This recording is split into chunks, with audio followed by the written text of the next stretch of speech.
Hello everyone, welcome. My name is Phoenix and this is the Consumer's Guide to Filmmaking. Ballerina, from the world of John Wick. 2025, Len Wiseman. Taking place before and between the events of John Wick 3 and 4, a child named Eve Macaro is being hunted and her father is killed trying to protect her. With Eve now an orphan, the owner of the Continental Hotel, Winston, finds her and takes her to the Ruska Roma, believing it to be the best place for her. Learning the arts of both ballet and bloodshed, Eve becomes a highly skilled assassin. While on the job, Eve is attacked by people bearing the mark of those who killed her father. Forbidden from pursuing her quest of vengeance, Eve decides to defy the Ruska Roma and finally exact revenge on the people who took her father away from her.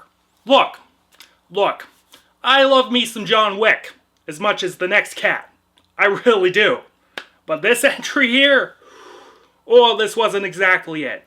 It wasn't terrible, but as we get into this one, it leaves a lot to be desired. The John Wick films have set a standard in Hollywood for action, and regardless of any fault I may perceive with this film, Ballerina lives up to that standard pretty damn well.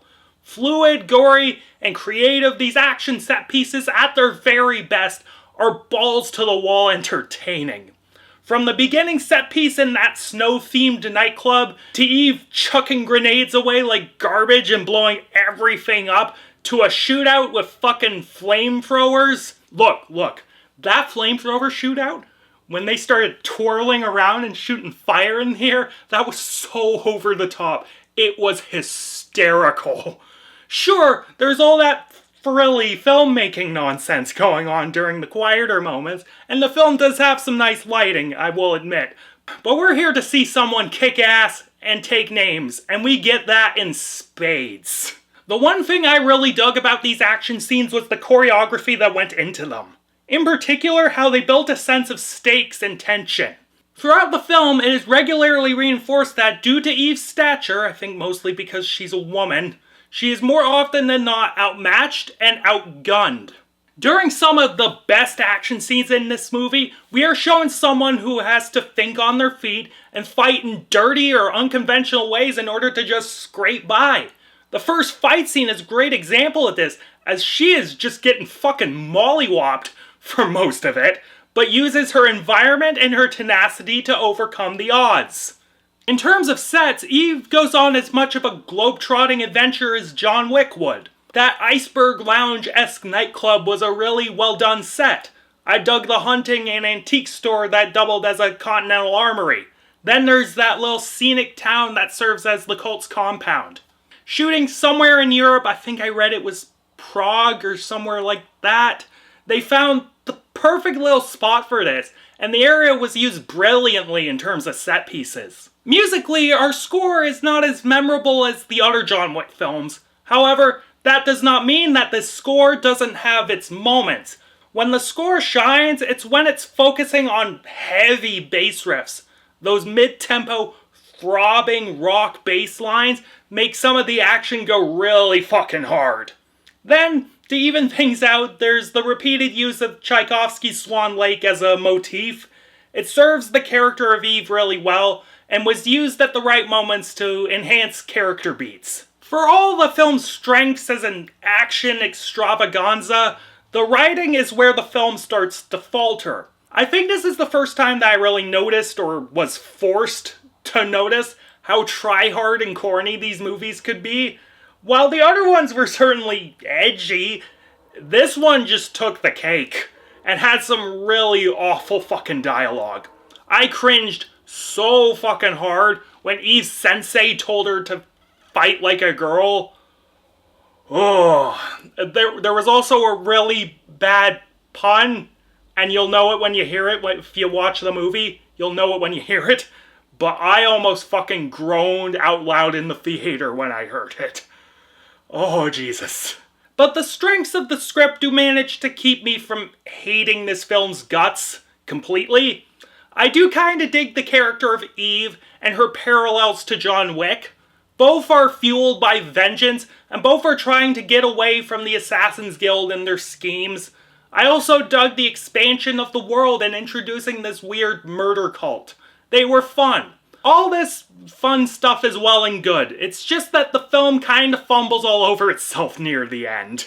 The last act of the film does get to where it needed to go. It ended on the whole you made your bed, lie in it sort of thing, where Eve must now fight off assassins like John Wick did because she dared to follow her own convictions. It's just that this film took a bit of a sloppy Hollywood way to get there.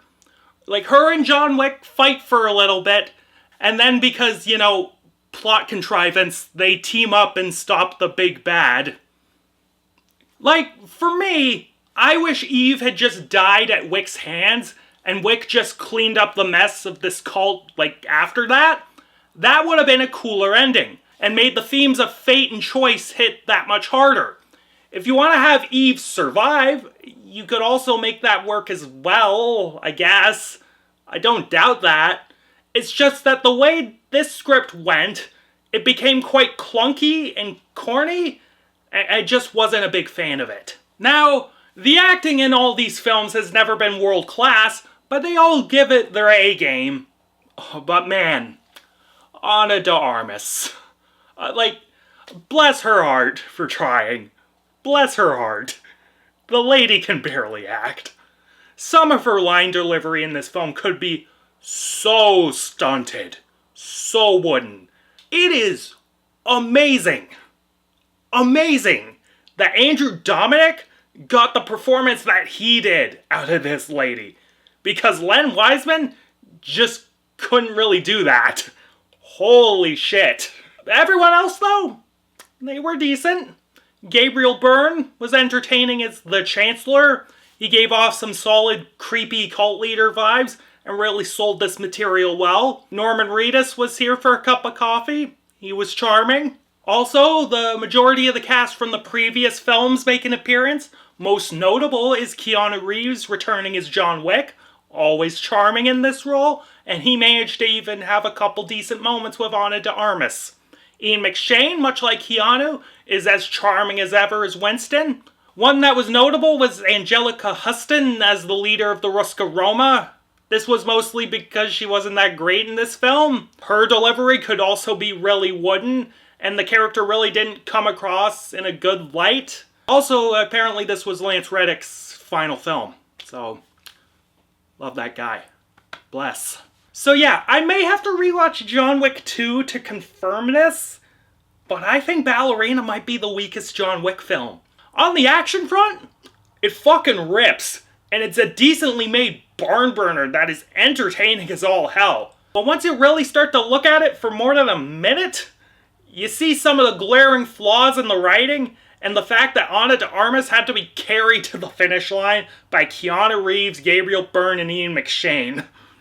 That said, if you want a fun night out at the movies, this film is definitely a fun theater experience. You do a lot worse than this. And I'm feeling a 6 out of 10 on this one. That's super generous. It's a super generous 6 out of 10. But like I said, the action fucking rips. Catch you later, guys.